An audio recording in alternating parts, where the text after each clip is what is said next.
নমস্কার, welcome to my channel সহনশীল শ্রী শ্রী রাধাকৃষ্ণ গোপাল শ্রীমদ ভগবদ্গীতা। আজ 18 মার্চ 2026। আমি বৃহৎ সচিত্র অষ্টাদশ পুরাণ সমগ্রের তৃতীয় অধ্যায়ের দেবতা ও অসুর সৃষ্টির উপাখ্যান ও বিবিধ তত্ত্বের কিছু অংশ পাঠ করছি 35 পৃষ্ঠার। শ্রী শ্রী অষ্টাদশ পুরাণ সমগ্র কি জয়, শ্রী শ্রী রাধাকৃষ্ণ গোপাল শ্রীমদ ভগবদ্গীতা কি জয়। রাধাকৃষ্ণ রাধাকৃষ্ণ রাধাকৃষ্ণ।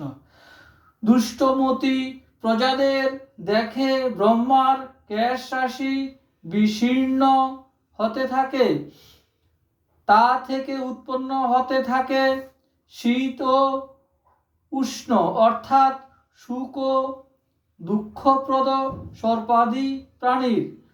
মস্তক থেকে চ্যুত হওয়ায় সর্প সমূহের অপর নামগুলি হল ওহি, পতন, হেতু ও পন্নগ।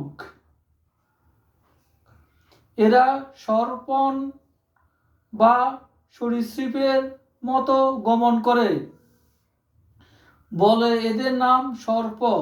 ক্রোধের কারণে ব্রহ্মার শরীরে যে নিদারুণ অগ্নির উদ্ভব হয়েছিল তা বিষরূপে সর্পকুলের শরীরে প্রবেশ করেছিল।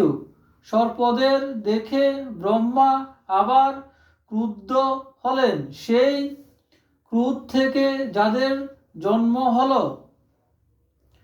তারা কপিশবর্ণ, উগ্র, মাংসাশী, ভূত বিশেষ ভূতত্ব প্রাপ্ত হয়েছেন বলে তারা আবার পিষিত অর্থাৎ মাংস ভক্ষণ করেন বলে এদের নাম পিশাচ।